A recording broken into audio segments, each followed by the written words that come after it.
dito tayo sa likod, yung aming dating labahan. Ngayon kasi labahan, inilipat namin, inakyat namin doon. Pero andito pa rin yung luma naming washing machine. At yung labahan, inilipat namin doon sa taas. Ngayon ang gagawin po natin, yung mga basahan na ito, yan, yung mga basahan ay ating babanlawan, 3 banlaw, tapos isasampay natin. Yan. Kasi ito pong mga basahan na to, kapag umuulan, lalagay po doon sa may pintuan, para kung lalabas ka, pagpasok mo, dito ka magpupunan. Minsan may take. Kaya yung mga doormat hindi po applicable. Tatanong walang tigil ang ulan. Yan. Halin, 3 banlaw. Tapos ihahangin ko na. Tapos sa pong lugar na to, didilitin natin.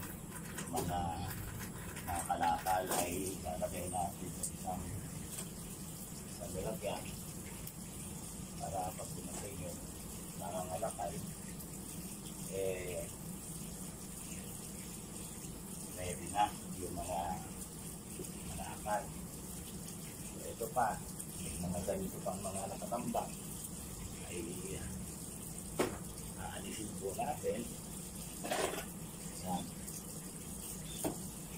Kasi dumudumi eh. So ito po yung mga kalakal. Actually mga kalakal ay ano na eh, malagay na sa plastic. Meron pa doon sa taas, ibababa natin yung kalakal na yun. Kasama natin kasi nang dumaan yung kalakal ng isang araw, sabi babalikan, hindi naman bumalik. Sabi ko konting pa lang, kailangan ang takdagan. Yun, marami na yung sa loob. Ayan.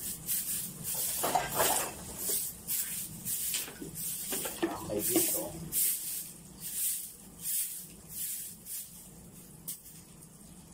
Ayan.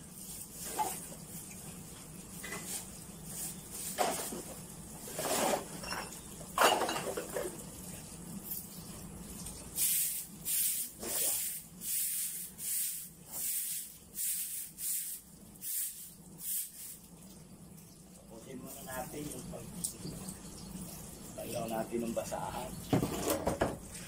Maihanay na, maitampay, sorry. Yan. Ang huli na kasi ito eh. Ang huling banlaw. Dinapat kasi ito sa sabon. Ayun. Sa araw ay umaaraw. Kagabi umuulan, kaya kagabi. Ako natulog at nakabot sa biyahe kahapon. Bandang 9 o'clock ng gabi. Nagising ako ang lakas ng ulan. Ganun ang panahon dito. Ayan, maganda araw ngayon. Ayan hapon. Ganun ang malakas. Kaya palahin mo. Ayan guys. Ito yung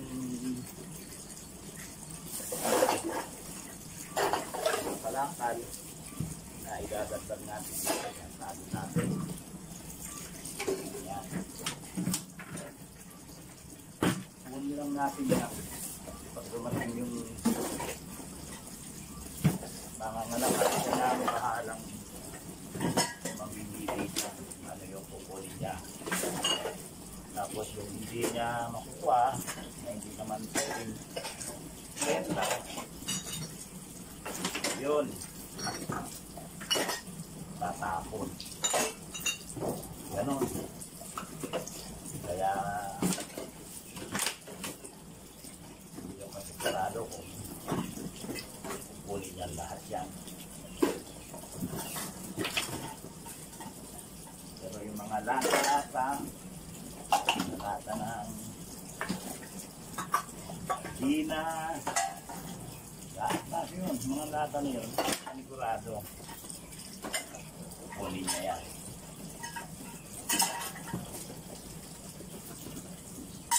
Yan, dumami na.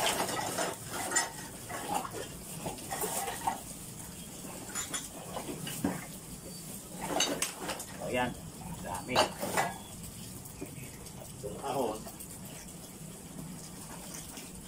ilalagay natin sa loob ulit para doon ulit mag-iipon. Ayan. Yung lugar na ito, lagi ko naman ito nililinis eh. Alam mo yun, pag-weekend eh, pag-weekend ako eh. Maglala pala kayo ako, anong gagawin? Maglala pala ka, tapos iwanan lang yan. Okay.